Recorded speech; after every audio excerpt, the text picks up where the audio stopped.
అద్భుతమైన వీడియోలు ఖడ్గం మినిస్ట్రీ అనే ఈ ఛానల్లో బైబిల్కి సంబంధించిన ఇలాంటి లేటెస్ట్ వీడియోస్ అప్డేట్స్గా వస్తాయి. ఈ ఛానల్ని సబ్స్క్రైబ్ చేసుకుని వాళ్ళు సబ్స్క్రైబ్ చేసుకోండి, తెలియని వారికి షేర్ చేయండి. ఇవి సండే స్కూల్ పిల్లలకును, విశ్వాసులకును, సేవకులకును బైబిల్ని అర్థవంతంగా చదవటానికి, బోధించటానికి కూడా ఎంతగానో సహాయపడతాయి. ఆల్రెడీ ఈ వీడియోలన్నీ ఈ ఛానల్లో రెఫరెన్స్తో సహా వివరంగా ఉన్నాయి. చూడండి, బైబిల్ని అర్థవంతంగా చదవండి. లూకాసు సువార్త 2వ అధ్యాయం 11వ వచనం, దావీదు పట్టణమందు నేడు రక్షకుడు ఈయన ప్రభువైన దేవదూత అలనాడు ఎక్కడో పొలములో పశువులను కాచుకొనుచున్న వారికి చెబుతా ఉన్నది ఈ మాటలు. దావీదు పట్టణమందు నేడు రక్షకుడు మీ కొరకు పుట్టి ఉన్నాడు, ఈయన ప్రభు అయిన క్రీస్తు అని ఆ గొల్లలకి చెప్తా ఉన్నాడు దేవదూత. అమ్మా, పుట్టిన ఆయన రక్షకుడు. ప్రపంచవ్యాప్తంగా ఈ నెల వచ్చినదంటే పండగ చేసుకుంటున్నారు, సంతోషమే. ఆనందంగా ఉంటున్నారు, సంతోషమే. అయితే ఆ పుట్టిన ఆయన ఎవరు, ఎందుకు పుట్టాడు, ఏ కారణము చేత పుట్టాడు, మనం ఏం చేయాలనేది ఇంపార్టెంట్. అంతేగాని అజ్ఞానంగా వాళ్ళేదో ఎగురుతున్నారు, వీళ్ళేదో ఇంటికి రంగేశారు, వాళ్ళేదో కొత్త బట్టలు కొనుక్కున్నారు అని కాదు. దేవుడు సింహాసనాన్ని వదిలిపెట్టి భూమి మీదకి వచ్చాడు అంటే ఆశామాషగా కాదు. దానికి ఒక పని ఉంది, దానికి ఒక చిత్తం ఉంది, దానికి ఒక ప్రణాళిక ఉన్నది. ఇది నరుడు తెలుసుకుంటే ప్రతి కుటుంబం రక్షించబడుతుంది. కనుక పుట్టినాడు దేవుడు. ఎక్కడ పుట్టినాడో? దావీదు పట్టణమందు. ఏ పురమో? బెత్లెహేము పురమో. సరే, ఇదంతా బానే ఉంది. పుట్టిన ఆయన ఎవరు? ప్రభువైన క్రీస్తు పుట్టాడు. ఆయనకున్న మరొక పేరు ఏంటంటే లేఖనంలో చూడండి, యోహాను సువార్త 14:6. ఎందుకు పుట్టినాడో? యేసు పశువుల పాకలో పొరండబెట్టింది ఎవరినే? యేసు క్రీస్తునేనా? ఆయనకి ఏ పేరు ఉంది? యేసు ఏమంటున్నాడు? నేనే అంటే భూమి మీదకి వచ్చిన ఆయన మార్గం అనే పేరుంది ఆయనకి. మార్గాన్ని చూపటానికి, మార్గాన్ని చెప్పటానికి, మార్గంలో నడిపించటానికి ఆయన వచ్చినాడు. అది ఇంపార్టెంట్. యేసు పుట్టాడు బానే ఉంది. ఎందుకు పుట్టాడో? మార్గములో, పరలోక మార్గంలో దేవుని వైపు నడిపించటానికి, పరిశుద్ధమైన మార్గంలో నడిపించటానికి, మరణం వైపు, మల్లె వైపు, పాతాళ వైపు నడిపించటానికి కాదు ఆయన పుట్టిందే. నేనే మార్గమో అంటే వాక్యము. ఎవరైతే ఆ వాక్యాన్ని వింటారో, పాటిస్తారో ఆ మార్గంలో నడిచిన వాళ్ళు అవుతారు. అది అందుకు పుట్టాడు. ఈ భూమి మీద ఇదివరకు నరుడు అలా లేడు. ఈ భూమి మీద ఇదివరకు నరుడు ఎలా ఉన్నాడంటే ఘోరంగా ఉన్నాడు, హీనంగా ఉన్నాడు, చెడిపోయినాడు, పాడైపోయినాడు. కాబట్టి ఆ నరుణ్ణి మంచి మార్గంలోనికి తీసుకుని రావటానికి ఏనే వాక్యధారిగా శరీరాన్ని ధరించుకుని ఈ భూమి మీదకి వచ్చినాడు. ఇంకా మనం పండగ దగ్గరే ఉన్నాం. ఇంకా పండగ చేసుకుంటున్నాం మనం. ఇంట్లో రక్షణ ఉందా? లేదు. ఏం పండగ? దేనికి పండగ? కాబట్టి పుట్టింది ఎవరో కాదు, మార్గము పుట్టింది. పరలోకానికి తీసుకుని వెళ్ళే మార్గము పుట్టినది. అదే వాక్యము. అయితే ఎవరైతే ఈ వాక్యాన్ని పాటిస్తారో వాళ్ళని ఏమంటుందంట లేఖనము? చూడండి అక్కడ సామెతలు 8:32. ఈ మార్గాన్ని ఎవరు అనుసరిస్తారో, ఈ వాక్య ప్రకారం ఎవరు నడుస్తారో వారిని లేఖనం ఏమంటుంది? కావున పిల్లలారా నా మార్గమును అనుసరించువారు ధన్యులు. అది దేవుడు చెప్తా ఉన్నది. చాలా మార్గాలు ఉన్నాయి. అయితే అవన్నీ కూడా నరకానికి తీసుకుని వెళ్లే మార్గాలు. ఒకటే మార్గం ఉన్నది, దేవుడి దగ్గరకు తీసుకెళ్లే మార్గం, పరలోకానికి తీసుకెళ్లే మార్గం, నిత్యజీవానికి తీసుకెళ్లే మార్గం. ఇదిగో యుగయుగాలు మరణం అనేది చూడని మార్గం. అది ఆ మార్గంలో అనగా ఈ రోజు వింటున్న వాక్యంలో ఆ వాక్య ప్రకారం ఎవరైతే నడుస్తారో ధన్యులు అంటుంది లేఖనం. చాలా మందికి వాక్యం అంటే ఇష్టం ఉంటుంది. మరేమంటే ఇష్టం? దెయ్యం అనగానే అది పడిపోవటానికి, చూడటానికి వస్తారు జనం బాగా. దీనికి ఆకర్షితులు అవుతారు. డాన్స్ ప్రోగ్రాం పెట్టారనుకో, ఉరికోస్తారు చూడటానికి. క్రైస్తవులు కూడా ఈ మధ్య మార్గంలో నడుస్తున్నావా? ఎట్లు నడుస్తున్నావు? ఏ మార్గం? దేన్ని అనుసరిస్తున్నావు నువ్వు? ఆలోచించు. ఎవరో పుట్టింది భూమి మీద, మార్గం పుట్టినాడో అనగా ఆయన వాక్యమే మార్గమా, అది పాటించిన వాళ్ళు నిత్య జీవానికి వెళ్ళిపోతారు కనుక ఎవరైతే అలా పాటిస్తారో వాళ్ళు ధన్యులు అంటుంది లేఖనం. బైబిల్ గ్రంథంలో ఒక ఆయన ఉన్నాడు. ఆయన వాక్యం ఆ మార్గం అనుసరించి నడిచినందుకు ఆయన స్థితి ఎలాగున్నదో నేను చెప్తాను. ఇంతకీ ఆయన ఎవరు ఏమంటున్నాడో చూడండి.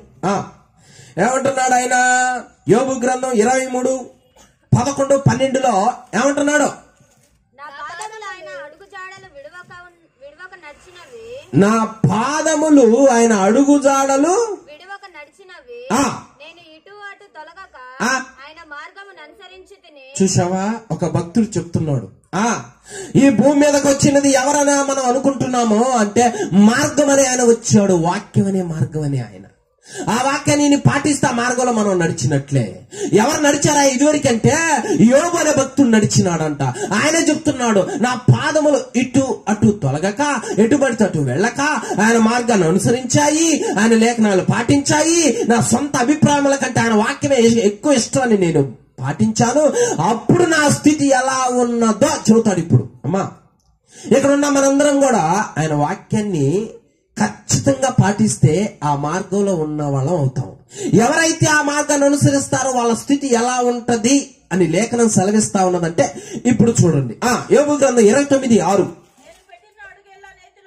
నేను పెట్టిన అడుగల్లా పప్పులో కాదా అమ్మా, ఎక్కడ పడదంట?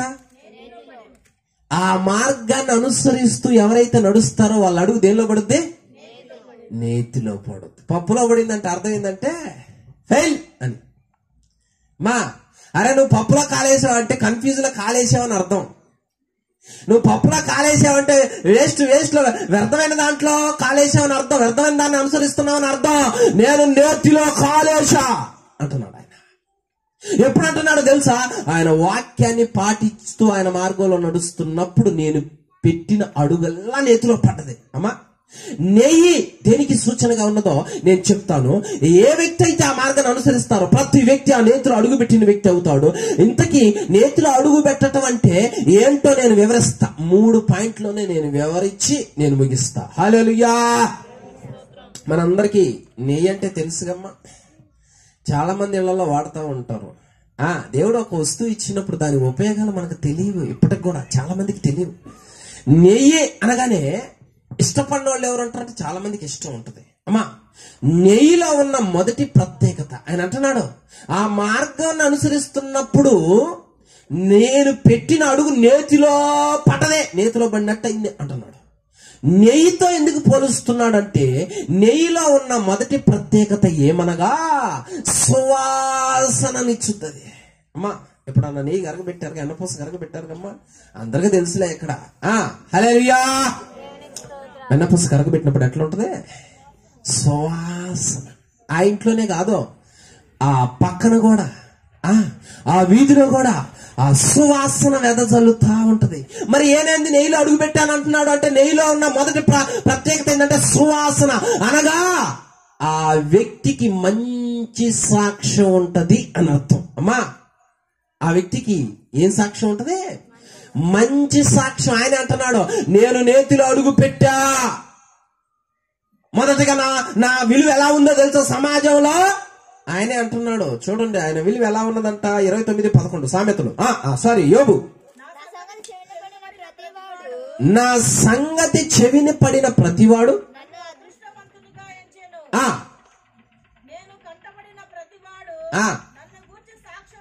చూసావా, ఆయన గురించి సాక్ష్యం ఇస్తున్నాడంట. నువ్వు అదృష్టవంతుడు అంటే మంచి సాక్ష్యం ఉంది. అమ్మా, మంచి సాక్ష్యం ఉంది.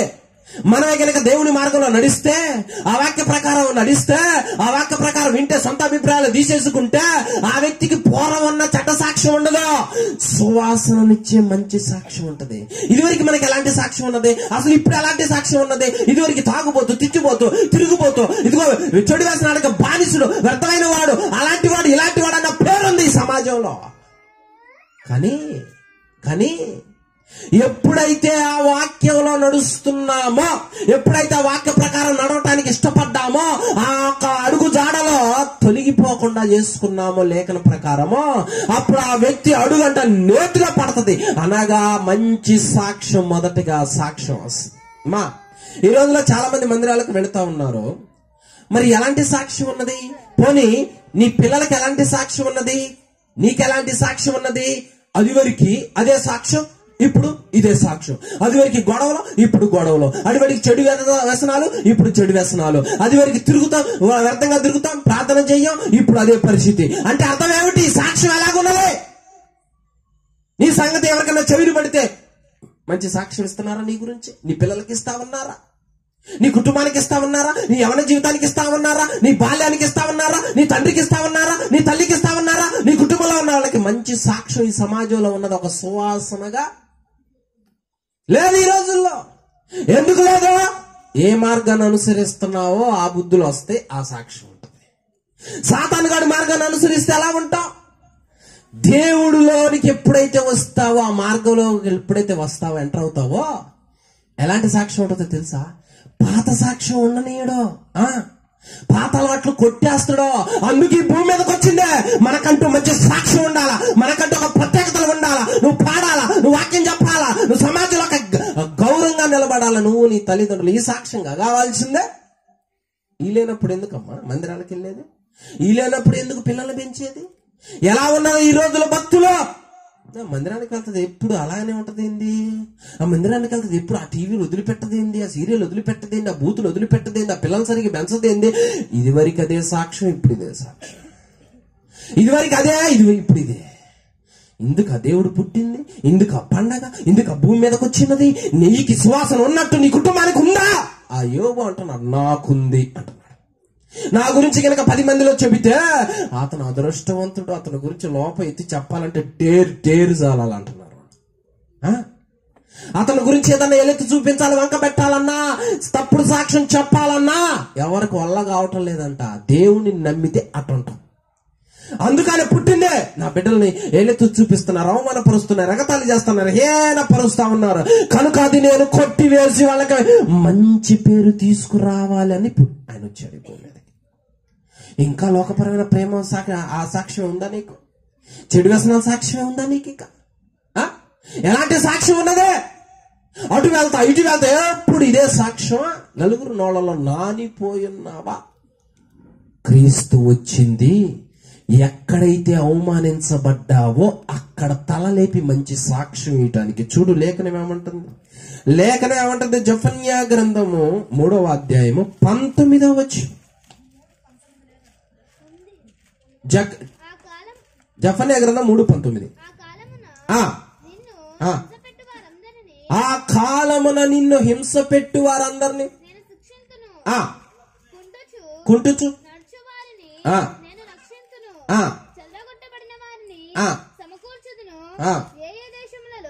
ఏ దేశములలో చూసావా? ఎక్కడైతే నువ్వు అవమానం పొందావో అక్కడ నేను వారికి ఖ్యాతిని. హల్లెలూయా. వాక్యం ఏమో మనకు మంచి పేరు తేవాలని వచ్చింది భూమి మీదకి. మనం ఏం చేసుకుంటున్నాం? దేవుడు తన బిడ్డలో ఒక స్థితిలో ఉండాలని కోరుకుంటాడు. దేవుడు తన బిడ్డల సమాజంలో వెళుతుంటే వాళ్ళని ఏలెత్తి చూపించకూడదు అనేటట్లుగా ఉండాలని కోరుకుంటాడు. ఆయన పరిశుద్ధుడు గనక మనం పరిశుద్ధంగా ఉండాలని కోరుకుంటాడు. కానీ ఈ రోజుల్లో ఎలా ఉన్నదో తెలుసా? పాత స్వభావం పోవటంలా, పాత వ్యక్తిగానే మిగిలిపోతా ఉన్నాడు. అలవాట్లు పోవట్లా, భక్తి పెరగట్లా. అదే భక్తి ఎన్ని సంవత్సరాలున్నా అదే భక్తి, ఎన్ని సంవత్సరాలున్నా వెనకే ఉండటం. ఇక పాడరో, ఒక కుటుంబాన్ని జాగ్రత్త చేసుకోరు, పిల్లల జాగ్రత్త చేసుకోరు, వదిలేసి పెడతారు. ఏ సాక్ష్యం ఉంది నీకు? ఆ పిల్లలు రోడ్ల వెంబడి తిరిగి ఆడుకుంటా ఉంటే ఇంటికి 10-11 వస్తా ఉంటుంటే వాళ్ళు పట్టించుకోరు. ఈ సాక్ష్యం ఎందుకు ఆ మందిరానికి పోయేది? ఎందుకు ఆ దేవుడు భూమి మీదకి వచ్చింది? ఎలాంటి సాక్ష్యం ఉంది నీకు? ఇంత లేని పిల్లల లోకంగా చెడు వ్యసనాల్లో తిరుగుతూ, మందు తాగుతూ, సిగరెట్లకు బానిసలు అయిపోయి అవిధేయులుగా ఉంటే సమాజం నీ గురించి, నీ కుటుంబం గురించి ఏమని ఆలోచిస్తుంది? ఆలోచించి ఏమని చెప్పుకుంటది? దేవుని నమ్మినప్పుడు ఆయన మార్గాన్ని నువ్వన్నా పాటిస్తే నీ కుటుంబం గురించి మంచి సాక్ష్యం, గొప్ప సాక్ష్యం. ఇదివరకు వ్యక్తి కాదు, అన్ని పోయాయి, అవి పోవాలా. ఎక్కడైతే అవమానించబడ్డావో అక్కడ ఖ్యాతిని తెచ్చి పెడతా అంటున్నాడు దేవుడు. అక్కడ గొప్ప పేరుని తెచ్చి పెడతా, ఏలెత్తి చూపేలేరుగా. అది నేను అందుకొచ్చా ఈ భూమి మీదకి. నీ అవమానాన్ని, నీ నిందన నేను భరించా, నీకు మంచి పేరు తీసుకురావాలని నేను వచ్చా భూమి మీద. కంటే ఇంకా మనం పాత ముద్రే, పాత పేరే, పాత స్వభావమే, అదే పిలుపు, అదే మాట, మార్పు లేదు. భక్తులు ఎదగాలి కదా ముందు. ఎప్పుడో మందిరం 10 కంటే 12 వస్తే ఇంకేం మార్పు వస్తుంది? ఇంకేం ప్రత్యేకత ఉంటుంది? ఇంకేం సాక్ష్యం ఉంటుంది? రోడ్ల మీద అరువు అంటే బాగా అరుస్తారు, కానీ మందిరంకి వచ్చి పాట పాడంటే గొంతు రాదు. ఎందుకంటే సాతాను గడు మోస్తుందిగా, అక్కడే మోస్తుంది. మరి సినిమా పాట పాడాలంటే ఓపెన్, ఎందుకంటే అక్కడ గొంతు వస్తుంది. రావాల్సిన చోట గొంతు రాదు, రాకూడని చోట గొంతు వస్తుంది. వాక్యం చదవంటే ముక్క రాదు, పాట పాడమంటే సిగ్గు. సాక్ష్యం ఎలా ఉన్నది నీకు? ఊజు దేశంలో యోబు భక్తిపరుడు, నీతి. ఎందుకు ఇస్తుంది దేవుడు సాక్ష్యం? దేవుళ్ళలోకి వచ్చిన తర్వాత పాత ముద్ర పోవాలి, పాత ముద్ర కొట్టివేయబడాలి.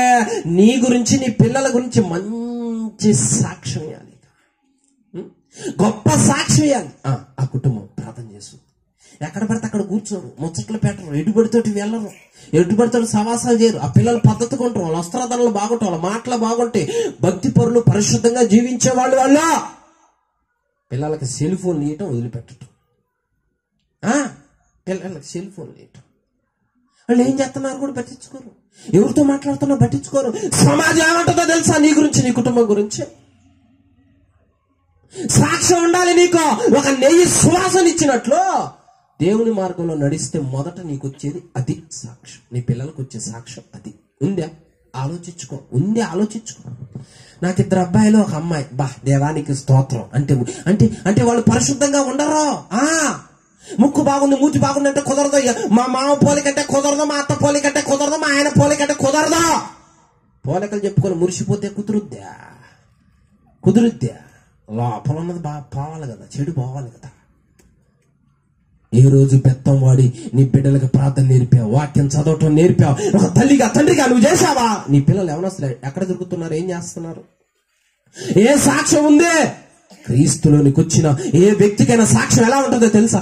పాత సాక్ష్యం ఉండదు, అది వరకు అది కొట్టివేశాడో. ఎంత బలహీనుడైనా దేవుని మార్గం, ఆయన వాక్యం చెప్పినట్టు వింటే ఆ పాత పేరు ఉండనీయడు. అందుకే ఏం కోరుకుంటావంట నువ్వు? అసలు ఏం కావాలని అడుగుతూ దేవుణ్ణి. సామెతల గ్రంథం 22:1 ఏం కావాలా మనకే? గొప్ప ఐశ్వర్యము కంటే మంచి పేరును వెండి బంగారముల కంటే ఏం కోరాలమ్మా? గొప్ప ఐశ్వర్యం కంటే మంచి పేరు. అమ్మా చెప్పరేంది? గొప్ప ఐశ్వర్యం కంటే ఏ పేరు కావాలి? ఏ పేరు కావాలి? మరి మంచి పేరు అంటే ప్రార్థన చేయకపోతే ఎట్లా వస్తుంది? వాక్యం పాటించకపోతే ఎట్లా వస్తుంది? చెప్పింది ఒకటి చేసేది ఒకటి అయితే ఎట్లా వస్తుంది? నీ కుమారుడికి బెత్తం వాడంటే నువ్వు ఎందుకు వాడవు? నువ్వు ప్రార్థన చేయంటే ఎందుకు చేయవు? నువ్వు సమయానికి రామంటే ఎందుకు రావు? మంచి మార్గంలో నడువు, నీకు మంచి సాక్ష్యం ఇస్తానని దేవుడు ఈ భూమి మీదకి వస్తే తాను తగ్గించుకొని ఇంకా తన బిడ్డలు పాత పిలుపుతో పిలవబడతా ఉంటే దేవుడికి ఎంత బాధేస్తుంది ఒక్కసారి ఆలోచించు. దేవుడు ఎంత వేదన చెందుతారో ఆలోచించు. నీ బిడ్డలకు 66 గ్రంథాలు వచ్చా? నీ పిల్లలకు వాక్యం చదవటం వచ్చా? పొల్లు బాకుండా చదవటం వచ్చా? ఈ రోజుల్లో చదువు మీద ఉన్న ఇంట్రెస్ట్ వాక్యం మీద లేదు, ప్రార్థన మీద లేదు, పరిశుద్ధత మీద లేదు. ఎంత ఘోరం అయిపోయి ఉన్నారు తెలుసు. గొప్ప ఐశ్వర్యం కొరకు నువ్వు వెతుకుతున్నావా? పనిచేస్తున్నావా? ఆదివారం మందిరం కూడా మానుకొని వెళ్ళిపోతా ఉన్నావా? గొప్ప ఐశ్వర్యం కంటే మంచి పేరు కోరుకో. అది ఎట్లా వస్తుంది? దేవుడు ఇస్తాడు. మనం మంచి సాక్ష్యం ఉండదు. నరుడు ఎలా అంటాడు? పుట్టుకతో పాపి, తల్లి గర్భంలోంచి వచ్చినప్పుడే పాపి. మనకు మంచి సాక్ష్యం లేదు. ఆ సాక్ష్యం కొట్టివేయటానికే యేసు ఈ భూమి మీదకి వచ్చాడు. వచ్చి నేనే మార్గాన్ని, ఎవరైతే నా మార్గంలో నడుస్తారో, నా వాక్యాన్ని వింటారో, ఆ వాక్యాన్ని పాటిస్తారో వారు అడుగు నేతిలో పడినట్లుగా ఉంటది. అంటే మొదటిగా సువాసననిచ్చే సాక్ష్యంగా ఉంటది. ఇప్పుడు ఆలోచించు. నువ్వు ముందు వెళుతూ ఉంటే వెనక మాట్లాడుకునే వాళ్ళు ఎంతమంది? నీ కుటుంబాన్ని, తల్లిదండ్రులు ముందు వెళుతుంటే వెనక మాట్లాడుకునే వాళ్ళు ఎంతమంది? దేవుడు చెడ్డ సాక్ష్యం కొట్టివేయటానికి ఈ భూమి మీదకి వస్తే అదే సాక్ష్యం ఎందుకు కలిగాను అంటే ఎక్కడో ఏదో లోపం ఉంది, అంటే ఆయన మార్గంలో నడిచే విషయంలో లోపం ఉన్నదే. ఇది చక్కదిద్దుకో, దేవుడు ఖచ్చితంగా ఇస్తాడు. ఎందుకు మొదటిగా భూమి మీదకి వచ్చిందే, ఎందుకు దేవుడు మనకు మంచి ఖ్యాతిని మంచి పేరు తీసుకొని రావాలని. బైబిల్ గ్రంథంలో చాలా మంది ఉన్నారు. అమ్మా, అబ్రహాము నా స్నేహితుడు అన్నాడు, మంచి పేరుంది ఆయనకి. దావీదు నా హృదయానుసారుడు, మంచి పేరుంది ఆయనకి. అమ్మా, యోసేపు నీతిమంతుడు, మంచి పేరుంది.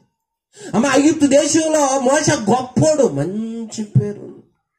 మరి శ్రీనివాస్ కాలనీలో పలానా అబ్బాయి అలాంటోడు అంటే చెప్పాలిగా అందరం. మరి చెప్పాలొద్దా, చెప్పాలా వద్దా? ఎప్పుడు మా పిల్లలేనా, వాళ్ళ జనం పిల్లలు లేరా? ఈ బాగానే తెలుసు. మా పిల్లలేనా, వాళ్ళు చేయట్లేదా? వాళ్ళతో నీకెందుకు, నీకెందుకు వాళ్ళతో? నీ బిడ్డను సరి చేసుకో. ఏదెందుకు చూపుతున్నారంటే సాక్ష్యం లేదు, క్రియల బాగల అలా అయిపోయింది ఈ లోకంలో. అందుకనే యోబు అంటాడు, నేను నా సొంత ఆలోచనలు అభిప్రాయాలు ఎన్నున్నాయి పక్కన పెట్టి ఆయన ఏదైతే చెబుతాడో అదే వినుకుంటా వచ్చా, ఆయన మార్గాన్నే అనుసరించుకుంటా వచ్చా. ఇంటి పక్కన వచ్చి ఈ ఒక్కరోజు ఎందుకు లేక ఆ మందిరానికి అవులే అంటే ఆగలా నేను. ఇదిగో ఆ బంధువులు వచ్చి స్నేహితులు వచ్చి సరదాగా అటు తిరిగొద్దాంలే పా అంటే నేను ఆగలా. మందిరానికి వచ్చా, పాటలు పాడా, ప్రార్థన చేశా, పరిచయం చేశా, భయపడ్డా. కాబట్టి నా గురించి సాక్ష్యం ఎలా ఉందో తెలుసా? సమాజంలో నా గురించి చెవిని పడితే చాలు, బా నువ్వు ధన్యుడి అదృష్టవంతుడు అంటున్నారంట యోబుని, తన కుటుంబాన్ని. హల్లెలూయా! ఆ పాత పేరుని కొట్టివేయటానికి మార్గంగా ఈ భూమి మీదకి వచ్చాడు ఆయన మొదటిగా. అందుకే నా అడుగు నేతిలో పడ్డదే మొదటిగా మంచి సాక్ష్యానికి సూచన. రెండవదిగా నేతికున్న మరొక ప్రాముఖ్యత ఏంటంటే, ప్రత్యేకత, అమ్మా రుచి ఉంటుంది దానిలో, మంచి టేస్ట్గా ఉంటుంది అనమాట. రుచి లేకపోతే మనం ఎందుకు తింటాం చెప్పండి? రుచి ఉండాలా. ఏదైనా రుచి ఉంటేనే మనం తింటాము. చేదున్నా, ఒగరున్నా, పులుపున్నా ఎక్కువ తినటానికి ఇష్టపడము. నెయ్యి తింటుంటే కమ్మగా ఉంటుంది అమ్మా. అందుకనే ఒక ముద్ద తినేవాళ్ళు 2 ముద్దలు లాగిస్తాం, 2 ముద్దలు తినేవాళ్ళు 3 ముద్దలు లాగిస్తూ ఉంటారు. ఎందుకంటే రుచి అట్టుంటది. హల్లెలూయా! నెయ్యిలో ఉన్న రెండవ ప్రత్యేకత ఏంటి? రుచి. మరి దీనికి ఆత్మీయార్థం ఏంటి పాస్టర్ గంట చెబుతాలే, తొందర ఎందుకు అమ్మా. మొదట దేవుని మార్గాన్ని అనుసరిస్తే వచ్చేదేంటిది? మంచి సాక్ష్యం. రెండవదిగా ఆ మార్గంలో మనం నడిస్తే అమ్మా రుచి అనగా దేనికి సంబంధించిందంట చూడండి అక్కడ యోబు గ్రంథం 29:21. రుచి దేనికి సూచనగా ఉన్నది? మనుషులు నాకు చెవియొగ్గి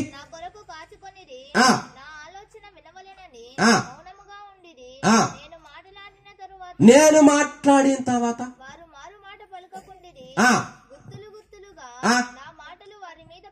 చూసావా ఆయన ఏమంటున్నాడా? మా నెయ్యిలో ఉన్న రెండో ప్రత్యేకత ఏంటంటే అది రుచిది. అంటే నోటి మాట నరుడు ఇతరులతో మాట్లాడేటప్పుడు రుచికరంగా ఉండాలి, అంటే ఆరోగ్యకరంగా ఉండాలి. ఆ వ్యక్తి ఆనందపడే విధంగా, సంతోషించే విధంగా, బలహీనత నుంచి విడిపించబడే విధంగా, బాధ నుంచి ఆదరించబడే విధంగా ఉండాలి నరుడి మాట. నోరంటే ఏంటనుకున్నాం? బహు డేంజర్. కొంతమంది మాట్లాడే మాటకి ఎట్లా అంటే మనస్సు బాధేస్తుంది, మనస్సు గాయపడుద్ది, అనారోగ్యానికి గురైపోతారు, వేదన చెందుతారు. ఈ మాట అన్నదే నోరు ఎలాంటిది అనుకున్నాం? మరి ఇప్పుడు ఎన్నిసార్లు మన నోరు ఎలా ఉన్నదే? ఎదిగిన తల్లిదండ్రులను పట్టుకొని ఏది పడితే అది మాట్లాడుతుంటే వాళ్ళ మనస్సు ఎట్లుంటుందో తెలుసా? వాళ్ళ బాధ ఎలా ఉంటుందో తెలుసా? ఈ మాట అన్నాడు నన్ను. నీ నోటి మాట రుచికరంగా ఉంటే వాళ్ళు ఆరోగ్యవంతులుగా ఉంటారు. మన మాట రుచికరంగా ఉంటే సంతోషంగా ఉంటారు. అది లేకపోతే మనమే మన నోటితో ఇతరులను పాడు చేస్తున్నాం, అంటే చెడగొడుతున్నాం, బలహీనపరుస్తున్నాం. నోరు ఎలాంటిదో తెలుసా? శాపిస్తుంది. నోరు ఎలాంటిది? శపిస్తుంది. నోరు ఎలాంటిది? ద్వేషిస్తుంది. మామూలు నోరు కాదు అదే. నువ్వెంతరా అన్నావంటే నీ సహోదరుని నువ్వు ద్వేషించావు. నువ్వేంద్రా, నువ్వెంత, నీ ఆస్తి ఎంత, నీ బలం ఎంత, నా కింద నువ్వెంత, అని అంటున్నావంటే దేవుని స్వరూపంలో పుట్టిన నరుణ్ణి ద్వేషిస్తున్నావు అంటే నరహంతకులో మన నోరు నరహత్య చేసింది. మన నోరు ఎలాంటిది అనుకున్నావు, ఎంత ఘోరమైంది అనుకున్నావు. చూడండి అక్కడ లేఖనం ఏమంటుందో, రోమిలికి రాసిన పత్రిక 3:13. నరుని నోరు ఎలా ఉందో చూడు. వారి గొంతుక తెరిచిన సమాధులు ఎక్కడున్నాయమ్మా? సమాధులు ఎక్కడున్నాయి? ఎక్కడ ఎవరికైనా సమాధి కనపడుతుందా అమ్మా? ఇక్కడ ఎవరైనా సమాధి కనపడుతుందా? లేదుగా. మరి దేవుడు ఏ సమాధి ఏదంటున్నాడు? నోరే సమాధి అంట. నోరే సమాధి అంట. నాలుకతో మోసము చేయుదురు, వాళ్ళ పెదవుల కింద సర్ప విషం ఉన్నదే. చాలు, మన నోరు అలాంటిదంట. పూర్వం వారి నోరే తెరిచిన సమాధి. వారి నోరుతో ఎంతమందిని గాయపరుస్తారు, ఎంతమందిని ఆశించేటట్టు చేస్తారు, ప్రేరేపించేటట్టు చేస్తారు, మోగించేటట్టు చేస్తారు.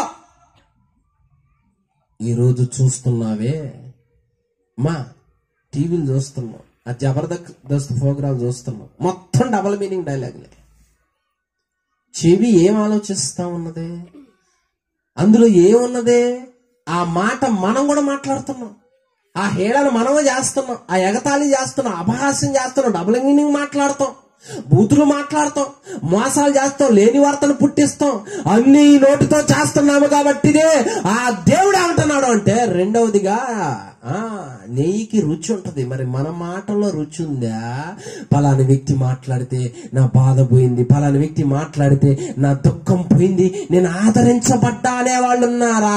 పలాని వ్యక్తి మాట్లాడితే ప్రార్థన చేయాలనిపించింది, వాక్యం చదవాలనిపించింది, మందిరానికి వెళ్ళాలనిపించింది, మందు వదిలేయాలనిపించింది, చెడు వదిలేయాలనిపించింది అన్న సాక్ష్యం ఉందా? అన్న రుచి ఉందా? ఆలోచించు. కొంతమందికి ఉంటది. కొంతమంది వస్తున్నారు అనుకో, ఏమంటారు అనుకున్న జనం, అదిగో వస్తుంది, ఇంకా 2 ఏళ్ళకు పెట్టుద్ది, ఇద్దరు అన్నదమ్ముల కన్నా పెట్టుద్ది, అత్త కోడల కన్నా పెట్టుద్ది, అమ్మ కుటుంబంలో ఉన్న వాళ్ళకి చిచ్చు పెట్టుద్ది, లేదా ఈ ఇల్లు వార్తలు తీసుకుని ఆడేసుద్ది, ఆ ఇల్లు వార్తలు తీసుకొచ్చి ఏడేసుద్ది. ఏక టైప్ అనమాట. 7 రోగాలు అట్టేసుద్ది, 6 రోగాలు ఇట్టేసుద్ది. నోరెందుకు ఉపయోగిస్తున్నావు? నోరెందుకు ఉపయోగిస్తున్నావు? ఇస్సాకు ముసలోడు వృద్ధాప్యంలో ఉన్నాడమ్మ, కళ్ళు మసకతో. పెద్దోడు అంటాడు, అరే నువ్వు వెళ్ళి, నేను చచ్చిపోబోతున్నా కాబట్టి అడవికి వెళ్ళి వేటను కొట్టి తీసుకుని రారా, నేను తిని నిన్ను ఆశీర్వదిస్తా, దీవిస్తా అంట. పెద్దోడు అంతే అని అడవికి వెళ్ళిపోతే చిన్నోడు ఇదంతా తల్లిని చిన్నోడు చెప్పి, అరే నేనే పెద్దోడని మేకను కాస్తా, నీకెందుకు తీసుకుపోరా అన్నది. అమ్మా, తండ్రిని మోసం చేయటానికి నోరు చూడట్టు ఉపయోగించిందా? తండ్రి ఏమి నా కుమారుడా, నేనే వేసామని అంటున్నాడు అక్కడ, నేనే వేసామని అంటున్నాడు. ఇప్పుడాక నిన్ను పంపించింది తండ్రికి కంటి మసక కదా, కనపట్లా. ఏసావా నువ్వు యాకోబు? ఏసావును తండ్రి. చూడు ఎంత నోరును ఉపయోగిస్తున్నాడు. అతను చేసిన మోసానికి అమ్మా వృద్ధాప్యంలో ఇస్సాకు గజ గజ గజ గజ వణికిపోయిందంట. హార్ట్ అటాక్ ఉంటే పరిస్థితి ఏంది? కొట్లాటలు తెస్తావు, గొడవలు తెస్తావు, ఎటో పోతావు, యాడికో ఏదో చేసి వస్తావు. నీ నోరును ఒక ఆయుధంగా లాగా ఇస్తున్నావే. తల్లిదండ్రులు ఎట్లుంటుందో వాళ్ళ పొజిషన్ తట్టుకుంటారో తట్టుకోలేరా? మరి ఒక మాట అంటే కెపాసిటీ ఉన్న వయసులో ఉన్న వాళ్ళకంటే అర్థం తట్టుకుంటారు, మరి పెద్దలు తట్టుకోలేరు కదా. నోరు ఎలాంటిదో తెలుసా? తెరిచిన సమాధి. ఒక వ్యక్తిని గాయపరుచుద్ది, ఉన్న పాటున మానసిక రోగిని చేస్తుంది. అందుకే దేవుడు వాళ్ళ పెదవుల కింద సర్ప విషయం ఉన్నదంట. ఇలా నరుడు ఉంటే ఆయన ఇక్కడికి ఎందుకు వచ్చినాడంటే, వాక్య స్వరూపిగా మార్గం అని ఆయనగా ఎందుకు వచ్చాడంటే, ఇదిగో ఇక నుంచి నువ్వు మాట్లాడితే జనాలు ఎలా ఉండాలో తెలుసా? నేను చేస్తానేవాడు కూడా బతకాలనే తట్టు ఉండాలి. ఈ బాధల్లో, ఈ అప్పుల్లో, ఈ రోగాల్లో, ఈ కుటుంబం, నా పిల్లలు ఏమైపోతారో దిగులు చెందుతూ సమాధానం లేకుండా ఉన్న వాళ్ళు కూడా మనం మాట్లాడితే ఆదరించబడేటట్లుగా ఉండాలి. మనం మాట్లాడితే ఓదార్పు పొందేటట్లుగా ఉండాలి. శాంతి కలగాలి, సంతోషం, ఆనందం కలగాలి. ఉందా నీ వల్ల? నీ కుటుంబానికి ఉందా? నీ స్నేహితులకు ఉందా? ఈ సమాజానికి ఉందా? అక్కడ ఎవరికి ఉంది? కత్తిపోటు వంటి మాటలు కలవు అంటున్న లేఖనం. నోరే కత్తిపోటు మాట్లాడినట్టు మాట్లాడతారంట. గుండెలకు దిగిపోతాయి. ఇక మందు కూడా పనిచేయదు. ఎలా మాట్లాడుతున్నావు ఈ సమాజంతో? అమ్మా, పైపు దగ్గరికి నీళ్ళకి పోవాలా? సాపీయటానికి పోతే ఎట్లా? ఈ రోజుల్లో చాలా మంది మందిరాలకు పోయే వాళ్ళు కూడా నోరుంది కదా అని సహోదరుని ఎట్లా పడితే అట్లా మాట్లాడుతున్నామంటే సమాధి అనే దానిలో ఎంతో మందిని మూసేసామని, ఎంతో మందిని చంపాము అని. అందుకని క్రీస్తు అంటా ఉన్నాడు, నిన్ను నేను మట్టితో సృష్టించా, ఆ వ్యక్తిని మట్టితో సృష్టించా, మీ ఇద్దరిని కన్న తండ్రి నేను. ఒకరికొకరు ప్రేమించుకోవాలి కానీ ద్వేషించుకోవటాలు, దూషించుకోవటాలు, శపించుకోవటాలు ఇవన్నీ మీరు చేయకూడదు. అది తప్పు. అందుకు ఈ భూమి మీదకి వచ్చాడు.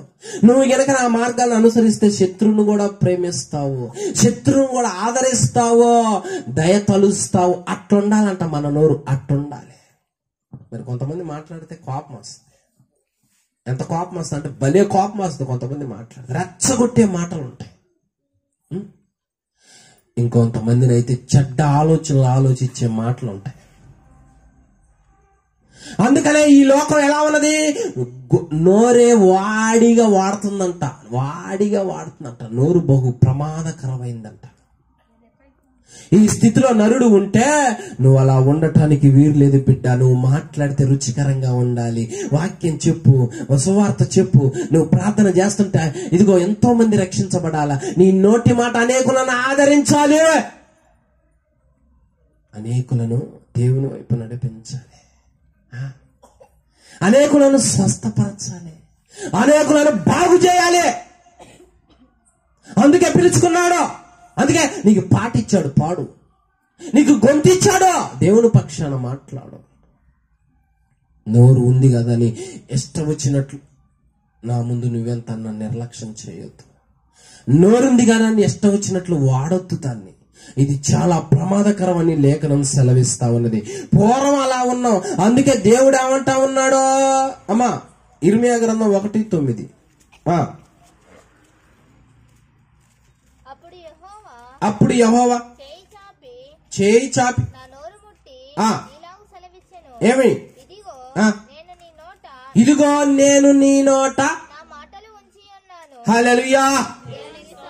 అందుకని నోరు అలా మంది చెడిపోతే పూర్వమో మార్గముగా ఈ భూమి మీదకి వచ్చి ఇదిగో ఇక నుంచి నీకు ఆ నోరుని తీసేస్తున్నా. పాత నోరు కాదు ఇక నీది, పాత శపించే నోరు కాదు ఇది, చెడగొట్టే నోరు కాదు, సంపే నోరు కాదు నీదే. నా మాటలు ఉంచుతున్నా ఇక నీ నోటిలో, నీ నోట. ఇక నువ్వు మాట్లాడితే ఎలా ఉంటుందో తెలుసా? ఎంతో మంది ఆదరించబడతారు, రక్షించబడతారు. ఎంతో మంది ఇదిగో చాలా సంతోషిస్తారు. రోగం కూడా పోద్ది ఆ రేంజ్ లో నీ నోటి. అమ్మా, యేసుక్రీస్తు వారి పెదాల మీద దయారసం అంట. అంటే అంత ఆనందం కలుగుద్ది ఆయన మాట్లాడుతూ ఉంటే, అంత సంతోషం కలిగిదంట ఆయన మాట్లాడుతూ ఉంటే. అలా చేస్తాను నీ నోరుని అంటానికి ఈ భూమి మీదకి వచ్చాడు. ఇక మన నోట్లో ఆయన మాటలు ఎన్ని ఉన్నాయమ్మా? పోయిన వారం పాస్టర్ గారు ఏ వాక్యం చెప్పామంటే గుర్తుండదు. కానీ నోటికి అన్నీ వస్తాయి. నీ పిల్లల నోట 4 వాక్యాలు చదివించు, 4 పాటలు పాడించు. నీ పిల్లల నోట దేవుని స్తుతింపచేయి. నోరు ఆయన వాక్కు చేత ముద్రించబడాలి. అవి తీసేసి కదా నీ నోట నా మాటలు ఉంచి ఉన్నాను అని.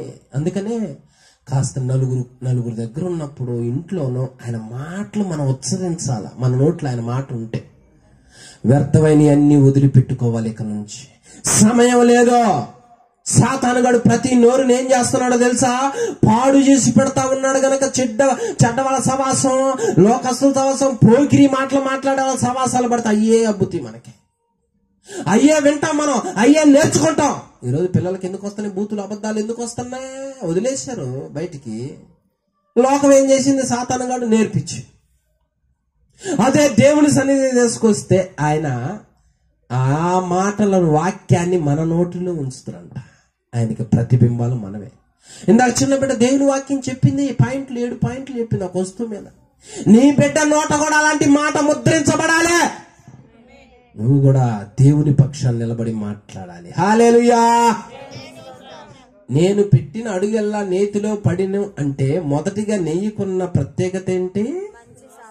మంచి సాక్ష్యం. అంటే సువాసన ఇస్తుంది కాబట్టి మంచి సాక్ష్యానికి సూచన. రెండవదిగా నెయ్యికున్న ప్రత్యేకత ఏంటి? రుచి. అంటే మన నోటి మాటలో ఆదరించే విధంగా ఉంటాయి అన్నమాట. ఇక మూడవదిగా చివరిగా నెయ్యికున్న ప్రత్యేకత ఏంటయా అంటే, అమ్మా ఆదివారం కానీ గురువారం కానీ మాంసం తీసుకోవటానికి వెళ్తాం కదా, ఎందుకు తింటాం మాంసం? కొంచెం కొవ్వే రాదా?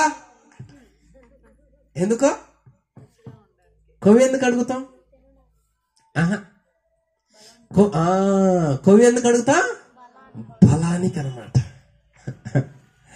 నెయ్యిలో ఉన్న మూడో ప్రత్యేకత ఏంటంటే అది బలమైన ప్రోటీన్స్ ఎక్కువగా ఉంటాయి దానిలో. బలానికి సూచనగా ఉన్నదే నెయ్యి అంటే. అమ్మా, నరుడు ఇదివరకు బలహీనుడు. ఎలాంటి బలహీనుడో తెలుసా? ఎలాంటి బలహీనుడో? నెల పొడుపు చూస్తేనే కళ్ళు తెరవడం. అమ్మా, నెల పొడుపు అయిపోయింది, అవుట్ హాచ్ అన్నాడంటే ఈడిపోయేవాడు. బలహీనుడు, భయస్తుడు, పిరికోడు, బందీ, నెల పొడుపుని ఎదిరించలేడు. తుమ్మికి భయపడేవాడు, కాకొచ్చినా కుక్కొచ్చినా భయపడేవాడు. కొత్త ఇల్లు కడిగితే ఇదిగో ఇంత పెద్ద బెడతడు దిష్టి బొమ్మ. ఎందుకో అది లేకపోతే ఇల్లుకి ఏమన్నా అయితే. నేను అడుగుతున్నా, ఇదివరకు నరుడు ఎన్ని వాటిల్లో పిరికోడు, బలహీనుడు ఆలోచించు. ఇప్పుడు కూడా చాలా మంది క్రైస్తవులు ఎట్లానే ఉన్నారు. ఒక పక్క పాస్టర్ గారు వచ్చేమో శుభకార్యాలకు ప్రార్థన చేయాలి, ఆ తర్వాత ఆ కాసేపే, ఆ తర్వాత ప్లేటు తిరిగి ఇక పెట్టు లోకం అని పెట్టు కాసేపే. ఎందుకంటే ఆచారమయ్యా, ఫస్ట్ పాస్టర్ గారు ప్రార్థన చేయాలి.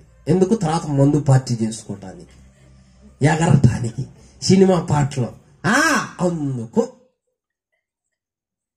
శంకుస్థాపన పాస్టర్ని పిలుస్తుంటివి, అవి చేస్తుంటివి. మళ్ళీ వాస్తుల దగ్గరకు వచ్చేసరికి ఈ మొత్తం అటు ఉండాలంటే గత వణుకుతావు. పాస్టర్ గారు వచ్చి ఇవన్నీ ఏం చేయమంటే దానికి వనకం. ఇప్పుడు కూడా క్రైస్తవులు చాలా మంది కొత్త ఇల్లు కట్టానయ్యా, మరేం కొత్త ఇల్లు కడితే ఏమైంది? మంచిది, దేవుడు ఇచ్చాడుగా నీకోసం, మంచి దేవుడికి స్తోత్రం. ఏంటి? ఇంట్లో ఒక తలుపు దిగానే బోడద గుమ్మడికాయ ఉండాలి. ఎందుకో? అయ్య దిష్టి తగిలిందయ్యా. ఏందండి ఇది? నీ భక్తి నీకు ధైర్యం పుట్టించదా? నీ భక్తిలో శక్తి లేదా? భక్తి పరుల శక్తి ఉండదా? మూడవదిగా నెయ్యిలో ఉన్న ప్రత్యేకత అది బలం, పుష్టినిస్తుందే. ఆయన వాక్యం పాటించే వ్యక్తిలో మూడవదిగా ఎట్లుంటది అంటే బలం కలిగి ఉంటాడు. అంటే ఎలాంటి బలం కలిగి ఉంటాడు అనుకున్నావు? అమ్మా, ఏ టైప్ బలం కలిగి ఉంటాడు అనుకున్నావు? చూడండి, మార్కు సువార్త 16:16. నమ్మి బాప్తిసము పొందువాడు రక్షింపబడును, నమ్మని వానికి శిక్ష విధింపబడును. నమ్మిన వారి వలన ఈ సూచక క్రియలు కనబడును. ఏమిటై? ఏమనగా నా నామమున దయ్యమును వెళ్ళగొట్టుదురు, నా నామమున దయ్యములను వెళ్ళగొట్టుదురు అన్నడా. గాలి తిరుగుతుంది బజార్త, గాలి తిరుగుతుంది. తలుపులు వేసుకొని నిద్రపోండి, గల్ అంటుంది. లేకపోతే కొద్దికొచ్చుద్ది, ఒత్తుద్ది, కొద్దిగా. ఏందండి ఇది? ఏంటిది? ఏం చెబుతున్నా? లేఖనం ఏమంటుంది ఇక్కడ? నా నామమున దెయ్యాలను వెళ్ళగొడతావు, దెయ్యాలకు నువ్వు భయపడవు. శిష్యులు వెళ్ళగొట్టలేదా? విశ్వాసులు వెళ్ళగొట్టలేదా? ఆ కృప మనకి ఇయ్యలేదా? అంటే మనకు పుష్టి లేదా, బలం లేదా, అభిషేకం లేదా? దేవుని శక్తిని ఎలగకుండా భక్తి చేస్తున్నాం మనం. ఆయన మూడవదిగా నేను పెట్టిన అడుగల్లా నేతిలో పడ్డదన్నాడు కాబట్టి నెయ్యికున్న ప్రత్యేకత మూడవదిగా బలం ఉంది. మరి ఆయన ఎట్లా ఉన్నాడంట చూడు. మరి యోగ గ్రంథం 29:17 ఆయన ఎట్లా ఉన్నాడంట? దుర్మార్గుల దవడ పళ్ళను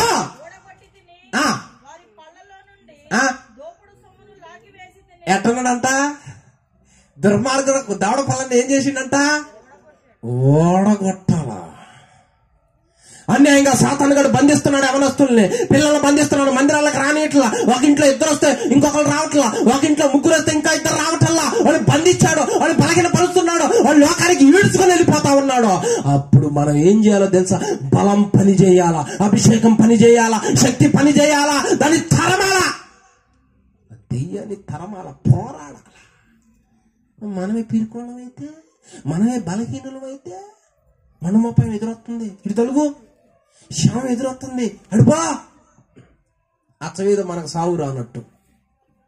అమ్మా ఎవరైనా చావాలిగా, ఎవరైనా చావాలి కదమ్మా. తలదీసి అటు పెట్టి తూర్పు వైపు పెడితే పరలోకానికి పోతాడు. బతికినంత కాలం తాగిండు, తూర్పు వైపు పెడితే పరలోకానికి పోతాడు అంట. అమ్మా ఏందమ్మా ఇవన్నీ ఆచారాలు? దేనికి భయపడుతున్నా? దేవుని వాక్కు ప్రకారం నువ్వు నడిస్తే ఈ లోకంలో దేనికి బందీగా ఉండవు. సమస్త మన పాదాల కింద ఉంచినాడు. ఏది మనల్ని భయపెట్టం నేరదో, ఏది మనకి హాని చేయని నేరదో. నా నామమున అది వరకు దెయ్యాలు పట్టించుకున్నావు, దెయ్యాల చేత పీడించబడ్డావు, అన్నిటికీ భయపడావు, తల వంచావో. కానీ ఇప్పుడు అలా కాదు. నువ్వు వాటికి నువ్వు ఆజ్ఞాపిస్తే ఉరకాల అని దేవుడు చెబుతూ ఉంటే ఇదంతా వాక్యం చెప్పిందంతా వదిలిపెట్టే నేను అన్నం తినేటప్పుడు ఆమె చూసింది, అన్నం అరగలా నాకు అంటే ఒక్క సూపికే అయిపోయాడు. అన్నం అరగలేదంట, వాంతి వచ్చిందంట, ఉలగరంగా ఉందంటే. ఎంత పిరుకోళ్ళండి వీళ్ళు, శక్తి లేని భక్తిది, అభిషేకం లేని భక్తిది, పిరికి భక్తిది, భయం లేని భక్తిది. ఎంతకాలం ఇలా ఉంటావు? నేను వచ్చింది ఎందుకో తెలుసా? లోకపరమైన మాసం తింటావు కానీ నా వాక్యాన్ని పాటిస్తే, మూడోదిగా నీకు ఆత్మాభిషేకాన్ని ఇయ్యనా, నీకు బలాన్ని ఇయ్యనా, నీలో ప్రత్యేకత ఉండదా? నువ్వు ప్రార్థన చేస్తుంటే, అమ్మా అలనాడు ప్రార్థన చేస్తుంటే పేతురుని విడిపించడానికి దేవదూత భూమి మీదకు దిగిండు. అంత బలం ఉంది అలా ప్రార్థనలో. ఈనాడు మనం ప్రార్థన చేస్తుంటే 5 నిమిషాలు, 6వ నిమిషానికి నిద్ర వస్తుంది, 7వ నిమిషానికి ఆవలింతలు వస్తాయి, 8వ నిమిషానికి ముసిగేస్తాం. ఇంకా జాలి రేపు చూసుకుందాం. వాక్యం చదువుతానన్నా ప్రేరేపణ రాదు. ఇక ఆటలకు వస్తాయి, ముచ్చట్లకు వస్తాయి, అన్నిట్లకు వస్తాయి. శక్తి లేని భక్తిది. దేవుడు అంటున్నాడు, నా బిడ్డ నువ్వు ఇలాంటోడిగా ఉండటానికి నేను ఈ భూమి మీదకి రాలా. పశువుల తొట్టిలో ఎందుకు పండుకున్నానో తెలుసా? నీ మీదకి రావాల్సింది నా మీద వేసుకొని, అవమానం అన్న నిందనన్న నేను భరించి ఆ స్థానానికి ఏరికోరి మెచ్చల నేను వస్తే, ఇంకా నువ్వు అనేక పట్టించుకుంటున్నవేంది అంటే, అనేక దెయ్యాలు నీ మీద ఎలుబడి చేస్తున్నవేందే, నీ మీద పెత్తనం చెలాయిస్తున్నవేంటే, ఇంకా దానికి అలాంటి అవకాశం ఎందుకు ఇచ్చావు? ప్రార్థనకు దూరం అవుతావు, వాక్యానికి దూరం అవుతావు, పుష్టిని పొందుకో, బలాన్ని పొందుకో. ఎంతకాలం భక్తి లేదయ్యా, ఎంతకాలం శక్తి లేదయ్యా, ఎంతకాలం అభిషేకం లేదయ్యా, నాకు సాయం చేయ్యా అని మనం అడగటం నేర్చుకోవాలి, ప్రార్థన చేయటం నేర్చుకోవాలి. పురి కొలపబడాలా. పత్తి చేనుకు పోతే ఆమె కోసిందంటమ్మా 2 కింటాలు, ఏమో 1 కింటాలే కోసింది, ఇంకేమకి లేదు. అన్నం కూడా తిందా, నేను కూడా కొయ్యాలా. అక్కడ ఎంత రోషం వస్తుంది. మిరపకాయలకు పోయినప్పుడు కూడా అంతే. వాక్యం దగ్గరికి, ప్రార్థన దగ్గరికి, భక్తి దగ్గరికి, అభిషేకం దగ్గరికి వచ్చేసరికి నరుడు ఎలా ఉంటాడు తెలుసా? బలహీనంగా ఉంటాడు. ఇది ఎంత బాధాకరమైన విషయం. హల్లెలూయా. భక్తి దగ్గరికి వచ్చేసరికి నరుడు ఎలా ఉంటున్నాడు? దేవుడు అంటున్నాడు, ఎప్పుడైనా గుర్తుపెట్టుకో అమ్మా, వినండి చివరిగా. దేవుడు అంటున్నాడు, ఎవరైతే నా వాక్యం ప్రకారం నడుస్తారో వాళ్ళు నేతిలో కాలు పెట్టిన వాళ్ళు అవుతారు. అనగా మంచి సాక్ష్యం ఉంటది, ఆదరించే మాటలు మాట్లాడతారు, అనేకులు రక్షిస్తారు. అంతేకాదు చివరిగా వాళ్ళకి బలం, పుష్టి ఉంటుంది. ఈ లోకంలో ఆచారాలకు భయపడరు, వేటికి తల మొగ్గారు, దేవుడిగా ధైర్యంగా ఉంటారు, భక్తి చేస్తారు, అనేకులను విడిపిస్తారు. నీ కుటుంబాన్ని పీడిస్తున్న దుష్టుని ఆజ్ఞాపిస్తావా? యేసునామములో పో అని. యేసునామములో అంటే వాడు వెళ్ళిపోతున్నాడా? శక్తి కలిగిన దగ్గర వాడు ఉండలేడు, శక్తిహీనంగా ఉన్న వాళ్ళ దగ్గర ఉంటాడు వాడు. కనుక దేవుణ్ణి, అయ్యా యేసయ్యా నువ్వు పుట్టినావు, నీకు స్తోత్రం, స్టార్ పెట్టు. ఎందుకు? నువ్వు పెట్టినా పెట్టకపోయినా నష్టమే లేదు. యేసయ్యా నువ్వు పుట్టినావు, నీకు స్తోత్రం. అమ్మా ఊరక పై మాట జీవితం ఉపయోగం ఏముంది? పిల్లలకు వాక్యాన్ని చదివించడం నేర్పు, ప్రార్థన నేర్పు. నువ్వు ప్రార్థనలో కూర్చో, ఇంటిల్ల పాది ప్రార్థన చేసి, అయ్యా మాకు శక్తి లేదు, మాకు శక్తి కావాలి, బలము కావాలి, అన్నిటికీ బలహీనం అయిపోయామయ్యా అని ప్రార్థన చేయటం నేర్చుకుంటే పుష్టిని, బలాన్ని ఇస్తాడు. ఆయన మార్గంలో నేను ఇక నుంచి నడుస్తా తప్పకుండా అని తీర్మానం చేసుకో. ఖచ్చితంగా 3వ స్టెప్ అట్లా అంటాం. అమ్మా నాకు సమాధి అంటే భలే భయం, శవం అన్నా భయం. దేవుళ్ళలోకి రాకముందు అక్కడ డప్ప సౌండ్ వినపడదంటే అటు ఉరికేవాడిని నేను. మా అమ్మోళ్ళు అట్లా పెంచారు. ఎలా పెంచారంటే, అరే ఎవరైనా చచ్చిపోయిందంటే ఆడికి పోకూడదు నువ్వు, ఎందుకంటే నిన్ను పట్టుకుంటుంది అంట. నన్నే ఎందుకు పట్టుకుంటుందమ్మా అంటే, అరే వయసులో పట్టుకుంటుంది లేరా నీకు తెలీదు అనేది. అమ్మా వయసులోనే సరే పట్టుకుంటుంది, బాగానే ఉంది. మరి భూమి పుట్టిన కానీ చెప్పడం వరకు ఎంతమంది చచ్చిపోయారు? బతుకున్న వాళ్ళు ఎక్కువ, దెయ్యాలు ఎక్కువ. మరి మనం బతకలేస్తాయి? ఇప్పుడు మనం బతకలేస్తాయా?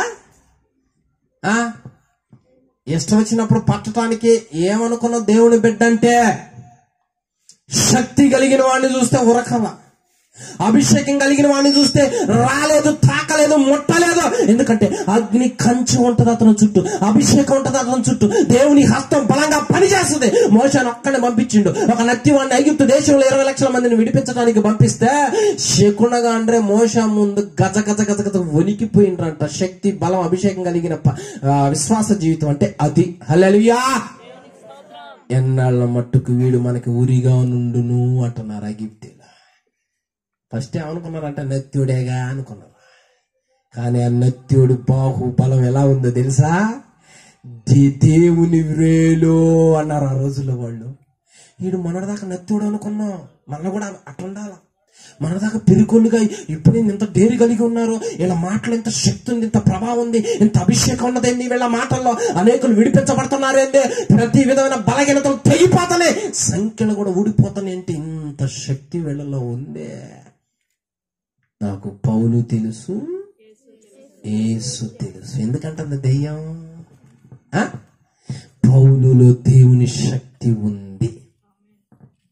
దేవుని వాక్యం వింటూ పాటిస్తే పుష్టి ఉంటది, బలం ఉంటది, అభిషేకం ఉంటది. 3వదిగా అమ్మా అందుకనే వ్యర్థమైన ముచ్చట్లు పక్కన పెట్టి, అయ్యా నాకు శక్తి కావాలి, శక్తిహీనంగా ఉన్నాను, నీ మార్గంలో నేను నడుస్తాను, నాకు శక్తిని అయ్యా అని మనం అడగటం నేర్చుకుంటే దేవుడు ఏం చేస్తాడమ్మా? ఆ శక్తిని మనకిస్తాడు. సోద చెప్పుకుంటా తిరుగుతుందంట ఒక చిన్న అమ్మాయి. సోద చెప్పుకుంటా అనేకులను మోసం చేస్తా ఉంటే పౌలు గారు అడుగు పెట్టిండు ఆ ప్రాంతంలోకి. ఎప్పుడైతే ఆ చిన్న అమ్మాయి వైపు చూసి నజరైన యేసు నామములో ఆ అమ్మాయిని వదిలిపెట్టి పో అన్నాడు. వెలుపలికి రా అన్నాడు. వెళ్ళిపోయింది. అది కేక పెట్టుకుంటా. మా యాపాకు మంట తీసుకుని ఈపుని జరవలా, నూనె పూసి ఈపు మీద పెళ్ళి సరవలా పో అని, లేకపోతే చెంపలకు పెట్టి సరవలా. యేసు నామములో పో. భక్తి పరుల్లో ఏముంటది? శక్తి ఉంటదే. ఆ శక్తికి సాతాను బలం నిలవలేదు, వాడి అధికారం నిలవలేదు, నీ ఇంట్లో నిలవలేదు, నీ హృదయంలో నిలవలేదు, ఈ ప్రాంతంలో నిలవలేదు. అలాంటి భక్తి కలిగిన శక్తి మనందరిలో ఉండాలి. హల్లెలూయా. అర్థమైందా అమ్మా? 3 పాయింట్లు చెప్పాను నేను. మొదటిగా ఈ భూమి మీదకి యేసయ్య ఎందుకు వచ్చాడు? అమ్మా వచ్చిన ఆయనకి ఏ పేరుంది? మార్గము. ఆయనకి మార్గం అనే పేరుంది. ఆయన వాక్యమే పాటిస్తే అదే మార్గం, పరలోకపు మార్గం. ఈ మార్గాన్ని అనుసరిస్తున్న వాళ్ళు దేనిలో అడుగు పెట్టినట్టు? నెయ్యిలో అడుగు పెట్టి, పప్పులో కాదమ్మా, నెయ్యిలో అడుగు పెట్టినట్టు. నెయ్యిని ఎందుకు చెప్పాడు అంటే అందులో మొదటి సూచన ఏంటంటే ఆ వ్యక్తి పూర్వం ఉన్న చెడ్డ పేరు ఉండదు, సువాసన కలిగిన మంచి పేరు సాక్ష్యం ఉంటది అని. రెండవదిగా నెయ్యి రుచికరమైంది కాబట్టి ఈ వ్యక్తి మాట్లాడితే అనేకులు ఆదరించబడతారు, ఓదార్పు పొందుతారు, దేవుని వైపు వస్తారు. మూడవదిగా నెయ్యి పుష్టిని, బలాన్ని ఇస్తుంది కాబట్టి ఈ వ్యక్తి బలం కలిగి ఉండి అనేకులకు పట్టిన వాటిని, ఇంట్లో ఉన్న వాటిని ఆజ్ఞాపిస్తారో వ్యర్థమైన వాటంతటికి బందీలుగా, బలహీనులుగా ఉన్నారు. ఆలోచించుకో, ఇప్పుడు ఇన్ని బలహీనతలు ఉన్నాయి. కొంతమందికి ప్రార్థన చేస్తున్నప్పుడు ఏదైనా అలికిడి వచ్చిందంటే నడిపింపు రాదే, భయం భయం భయం. అలా ఉండొద్దు. ఈ రాత్రికాల సమయంలో యేసు ఎందుకు వచ్చాడు అంటే పండగ చేసుకోవటానికని మాత్రం అనకూడదు. నన్ను బలపరచటానికి, పరలోక మార్గంలో నడిపించటానికి మార్గంగా వచ్చినాడో అనాల. మార్గం అంటే ఏంటి అంటే ఆయన వాక్యమే మార్గం. ఆ వాక్యం ప్రకారం నడవటమే మార్గం. అలా ఎవరు నడుస్తారో వాళ్ళలో ఈ 3 ప్రత్యేకతలు ఉంటాయి. నీతిలో కాలు వేసిన వాళ్ళ అడుగులు అట్టుంటాయి. ఇలాంటి పిల్లలకు నేర్పు, ఇలాంటి యవనస్తులకు నేర్పు, ఇలాంటి నువ్వు నేర్చుకో. ఆ ఇల్లు ఎలా ఉంటది? శక్తితో ఉంటది, సాక్ష్యముతో ఉంటది, రుచికరమైన మాటలతో ఉంటది. అది ఒక కుటుంబానికి ముద్ర. ఈ ప్రత్యేకతలో ఆ రోజులు యోబు కుటుంబానికి ఉన్నది. ఎంతమందికి అతని పిల్లలు? మా సింపుల్గా 10 మందే. ఎంతమంది? సింపుల్గా. ఒక్క పిల్లల్ని పెంచలేకపోతున్నారు, 2 పిల్లలు సాకలేకపోతున్నారు, అల్లాడిపోతా ఉన్నారు. టైం లేదు పాస్టర్ గారు పిల్లల్ని పట్టించుకోవటానికి. దేవుడు పిల్లల్ని ఇచ్చింది ఎందుకంటే ఆయన మార్గంలో నడిపించడానికి. కాబట్టి ఇకనైనా నీ భక్తి ఎలాగుండాలో చూసుకొని ఆ మార్గాన్ని ఇకనైనా నడు. ఆయన చెప్పినట్లు విను. దేవుడు ఖచ్చితంగా నీ భక్తికి తగ్గ శక్తిని ఇస్తాడు, సాక్ష్యాన్ని ఇస్తాడు, రుచికరమైన మాటలు ఇస్తాడు. అట్టి కృప ఇక్కడున్న బిడ్డలందరికీ దేవుడు అనుగ్రహించును గాక, ఈ కుటుంబానికి అనుగ్రహించును గాక, కుటుంబంలో రక్షణ లేని బిడ్డలకు రక్షణ ఇచ్చును గాక. ప్రార్థన చేసుకుందాం తల వంచి. అందరికీ వందనములు. ఖడ్గం మినిస్ట్రీ వీడియోలకు సంబంధించిన బుక్కు ప్రింట్ అయి సిద్ధముగా ఉన్నది. మొదటి బుక్కు ఈ కనిపించే 30 అంశాల మీద ఉన్నది. కావలసిన వారు ఈ నెంబర్కు కాల్ చేసి ఆర్డర్ చేసుకొనగలరు. బైబిలులోనే ఆదికాండం నుంచి ప్రకటన గ్రంథం వరకు ఉన్న 1126 కఠిన పదాలు రిఫరెన్స్తో సహా వాటి అర్థాలు గల బుక్కు కావలసిన వారు క్రింది నెంబర్లకు కాల్ చేయండి. ఖడ్గం మినిస్ట్రీ అనే ఈ ఛానల్ ని వీక్షిస్తున్న మీ అందరికీ మా వందనములు. ఈ ఛానల్లో బైబిల్కి సంబంధించి ప్రతి కఠినమైన పదాలకు అర్థాలు వస్తాయి. కాబట్టి ఈ ఛానల్ ని సబ్స్క్రైబ్ చేయండి, లైక్ చేయండి, కామెంట్ చేయండి, షేర్ చేయండి.